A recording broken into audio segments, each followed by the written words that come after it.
Hello and welcome to the September Files. If you're here for a regular card making video, just skip on and wait for the next video. There'll be one very shortly, I'm sure. If you're here for a little snippet of my life, then you're in the right place. For those of you that are new here, I'm Donna. I'm Donna is Playing Paper on YouTube and also my blog. I have an old blog which I'm just going to start resurrecting called Donna is Playing House. And also I'm on Instagram as DonnaDoll74 with my cards. And what we have for you this month is a mix of things that I said I would try to do in September, what I did achieve, what I didn't achieve, different rabbit holes that I went down instead, and also some hopes and plans for October. So let's get started. You might remember that last month I was spinning some wool and I had made a bunch of singles and I was going to ply those together. And I've done that, but honestly, it's a disaster.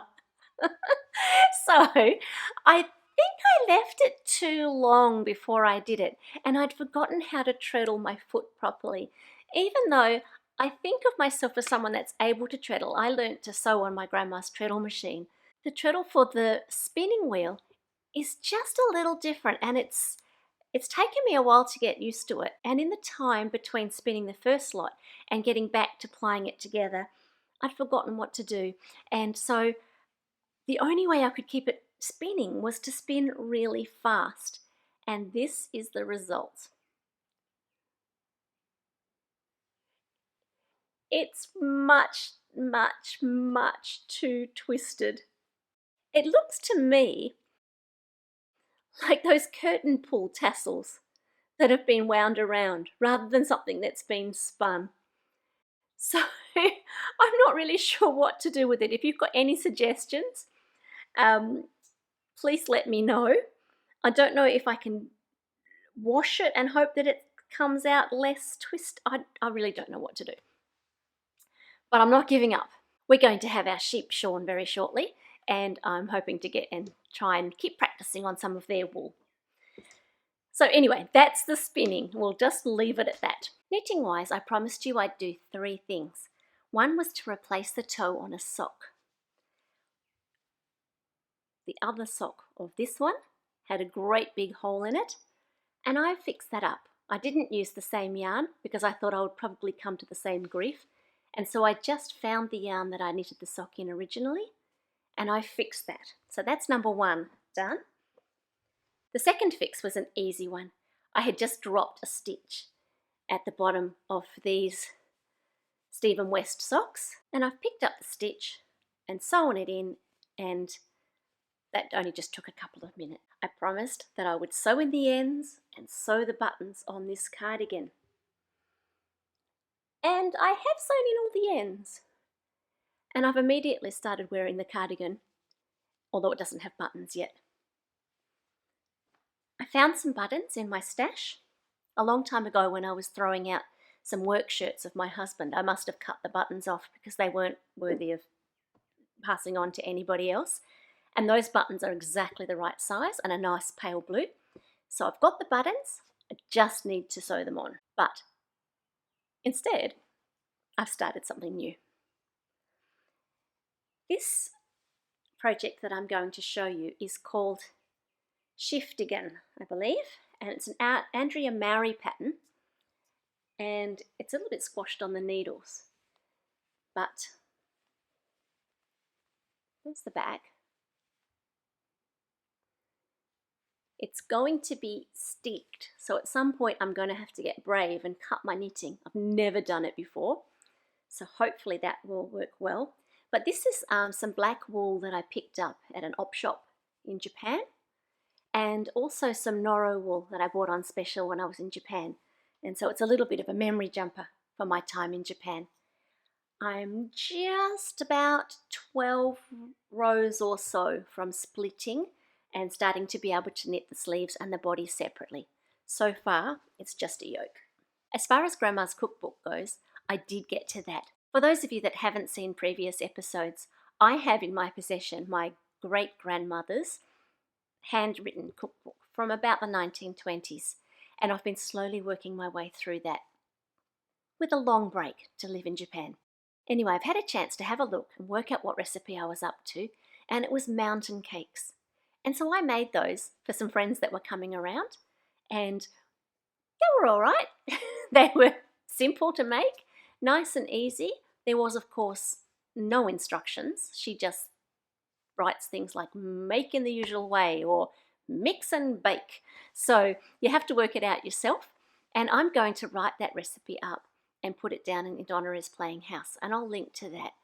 And you'll be able to find some of the other recipes there too.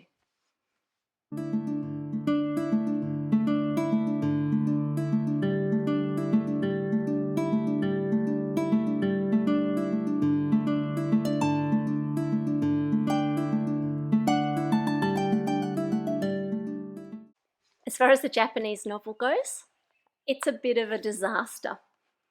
Since last time, I have read about 30 pages, barely a page a day. And I think if I had read those 30 pages, a page a day, I'd be feeling quite proud of myself. But the fact is I didn't. I read for some and then I stopped. And so I need to get back to doing that. This is the book that I'm reading. It's been really hard to keep the momentum for Japanese going, especially because we live in a rural area and I don't really have any contact with Japanese people or Japanese language at the moment. So I need to just make it happen by myself. Did I make those curtains for the spare room? Nope. I laid the fabric out on my lounge room floor, folded it all up, worked out where to cut, and chickened out. And so it's still sitting there. It'll have to get done in October because we have a guest coming to stay at the end of October and they'll need to close the curtains. I'm very pleased to report that the magpie has stopped swooping us. I called it quite early that it had stopped, and he had, but then about 10 days later he had a really big go at my husband and left him completely traumatized yet again. But he's definitely stopped now, and the babies are out and about and taking flights, and it's quite cute to see. I'm recording this on October the 2nd, and so I'm going to sneak a little bit of early October news into this one, rather than waiting a month and hoping I remember. I have a crafty friend called Michelle, and we initially met online. We were on similar design teams at different stages, and our paths just crossed online. And since I've come back to Australia, I've had the opportunity to go and craft at her house a couple of times. And Michelle will normally, in October, run a series called Case Me a Christmas Card, where she will take inspiration from somebody's card and create a Christmas card, and that person will find a card of Michelle's and take inspiration and make their own Christmas card. And it's a really fun series, and she's been running it for quite a few years now. And this year she decided that it was a bit much. She had too much on her plate and that she wouldn't do it. And so behind the scenes, a bunch of crafty friends got together, led by Ardith Percy Robb and also by Therese, and decided to run a secret Case Me a Christmas Card. And that's just gone live.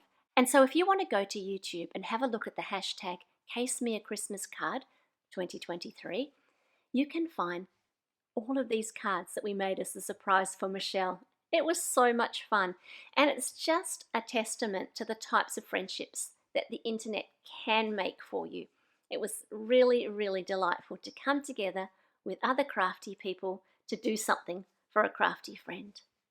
As well as that, in September I got to visit another crafty friend, Rachel, whose work I've admired for ages and who's also on a design team with me. And I had a lovely, lovely afternoon picking her brains about pencil colouring and just really talking a lot.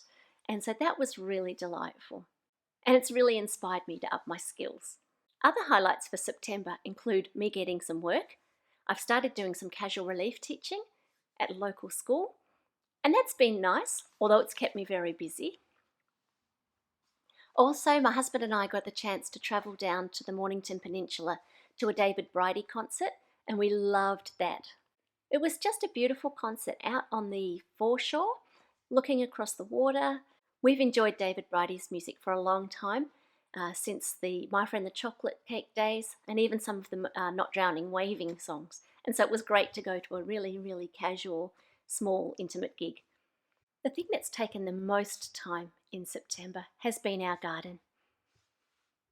It's a really busy time of the year.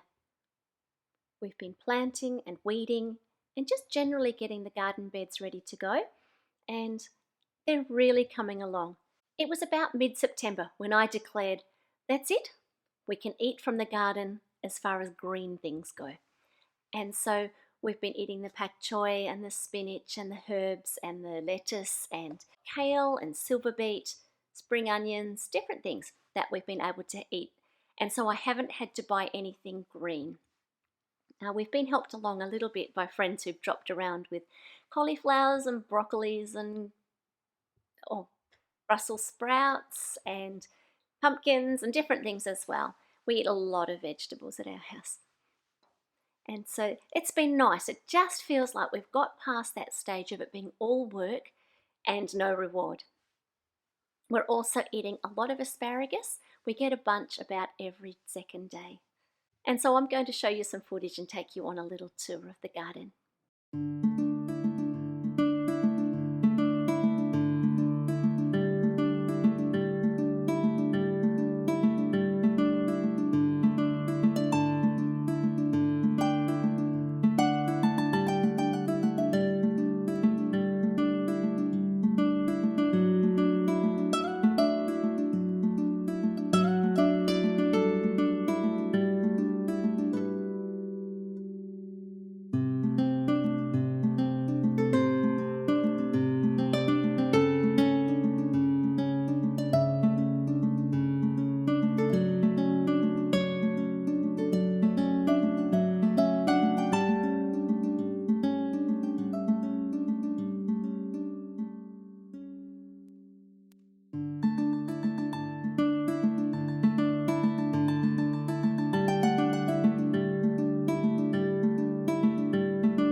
Good morning, friends.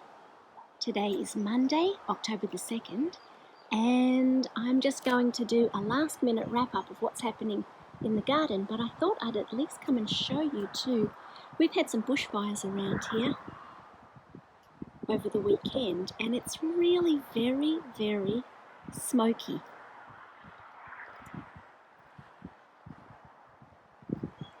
First of October is really early for the bushfire season to start, and so I'm hoping that this is not the start of a really bad season. Everything here is still green. I don't want to leave you with the impression that we're under threat from a bushfire, but there have been fires around. At the moment, the warnings are just advisory warnings, so it looks like everything's under control in our area. But this is the realities of living even in this green part of Australia. The gardens. Here is the first garden that you saw us weed,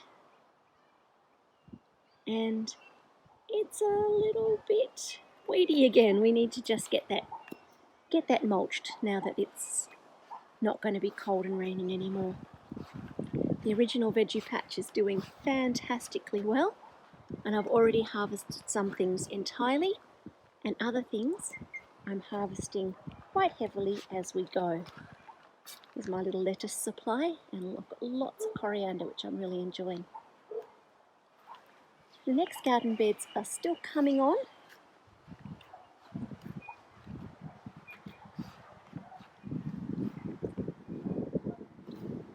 And I've done quite a lot of the paths. I've also planted a few Japanese things that I'm going to miss, like soybeans and daikon radishes and mizuna. So hopefully over the summer months I'll be able to eat some Japanese foods as well. This side doesn't have the cards done yet. Of course, I've been busy making cards, and I've got some to show you here. I've been involved in a couple of different blog hops and Instagram hops, and these tags were part of a Heffy Doodle and Pink and Mane Instagram hop. This snowman card is one that I made for Michelle for the Case Me a Christmas card, which was so much fun to surprise her with. The next two cards I think you saw as sneak peeks, and they are part of a coffee hop, Coffee Lovers blog hop I think it's called. These two cards here have their own video up on my channel, as do this next set of 4 and the following set of 6. They're all cards that I've made this month with videos. Also, this month was Stamptember, and one of the stamps did not arrive in time to Australia, but one did, and I got to share a couple of Stamptember stamps. Finally, I have some of my Pink and Mane cards that are all over on the Pink and Mane blog, and some of them made it to my blog as well, depending on how busy I was when I made them. I've still been watching Mary Gunfun's Craft Roulette, but I didn't have as many opportunities to participate in September because I was very busy, but I did put in a couple of cards. It's now the morning of October the 6th, and I'm still fiddling around getting this video finished. But the last thing I wanted to talk to you about was October goals. I have a very short list of goals. I'm going to be quite busy the first half of the month, catching up with family and friends, and so I don't want to overload myself this month. But the things that I really need to do is to get the spare room ready for a guest, and I would like to get my Christmas cards finished as well, so that I can be writing them in November and sending them in December. As well as that, I need to get the fruit trees on track. Because we garden organically, I can't just wait till I find a bug and then nuke it. I have to have all the steps in place to minimize the bugs from the beginning, all of the cardboard traps and different things. And so I need to get that happening in October. I think at the very least I need to have a good look and work out what I need to do when, in case it's October. So I'm going to leave this now so that I can get this video edited and get it out. And I wish you a wonderful month of October, and I will be back at the end of the month. Bye for now.